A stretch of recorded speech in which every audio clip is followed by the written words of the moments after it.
wanted to give you a quick update on the storm for early next week, Monday into Tuesday. The storm was originally looking more like a Monday night into Tuesday storm. Now it's looking more like Monday afternoon into Monday evening. Most of the heaviest precip and wind should be over with by about midnight on Monday night, although certainly the upper level system will continue to give us issues all the way into Wednesday. First big headline, the storm, any chance of frozen precipitation, which was always minimal with the storm, looks to have completely faded. We will be all rain, except for maybe as the upper level low pressure system moves through by Wednesday, when some of the high elevations will change over to snow showers, but even then that won't really amount to too much. We're going to talk about also why the winds, which are still going to be significant, don't look damaging for the most part like they were maybe looking a couple of days ago. It's real subtle changes, but I think it's good to help you understand how very small changes in our understanding of what's going on in the atmosphere can make a big difference in practical weather, right? So let's take a look at this. This is a little more technical than I often am, but for you weather nerds out there, this is kind of fun. This is the last 3 days, every 12 hours, I'll look at what the American model, the GFS, thought that was going to happen in the upper levels with the upper level energy. This is vorticity at 500 millibars. So this is basically what is actually going on right now, this bottom right hand corner, or as of a few hours ago. And then as we go back, this is 12 hours ago, what the model thought would be happening right now. This is a day ago, this is a day and a half, 2 days, so on and so forth. So what's different about this? Well, actually, a lot is very similar, right? It's not unusual that this isn't, we weren't looking far out into the future. The models are often pretty accurate over a couple of day period, but there are some subtle differences that are making a big difference with our forecast. The low pressure the cutoff low pressure system in the southern part of the jet stream has been very well modeled. It's basically very, very similar from run to run. The only thing that's significantly different, at least as pertains to our storm, is this piece of energy, which is the piece that's going to catch up in the northern stream of the jet stream.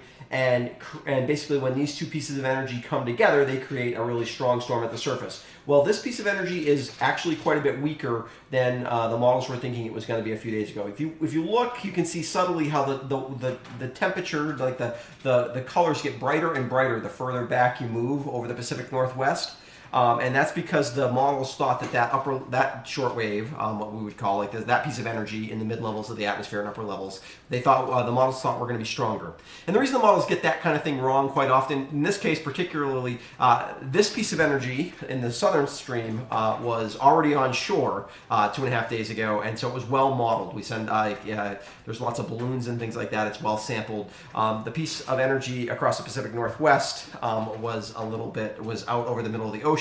We have satellite data and things like that there, but there's no balloons going up over the ocean, so we tend to be not quite as accurate with that. Also, the northern stream of the northern part of the jet stream is moving much faster right now. There's many more players involved, so sometimes the models it creates problems. What that means, the reason that's a big deal, is because it means that this piece of energy is not going to capture sorry, let me go over to today's look. This piece of energy, it is still going to phase with the storm, but not as early. It's going to phase later, which means that we kind of get two waves of low pressure. It means that first storm does not develop as strong. So this storm will still develop a storm, and they'll be starting to phase, but the storm's basically going to go the same direction it was going to go, which is it's going to form over the southeastern United States and kind of ride up the western side of the Appalachian Mountains into western New York, where it kind of cuts off fully.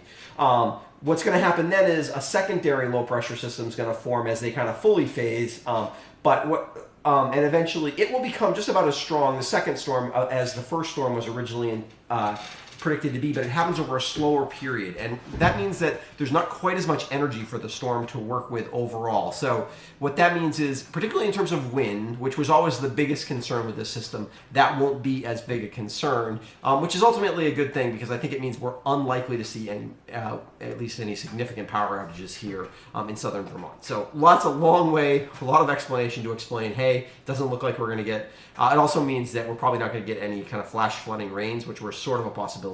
We'll have some heavy rain, but here's the details, because I know some of you are like, wow, Chris, this is getting really in the weeds. So, strong low pressure system, it will bring heavy rain and gusty winds to our area Monday afternoon and evening. Power outages are unlikely at this time, and the upper level storm will cut off over us, or just to our west really, leading to periods of showers through Wednesday.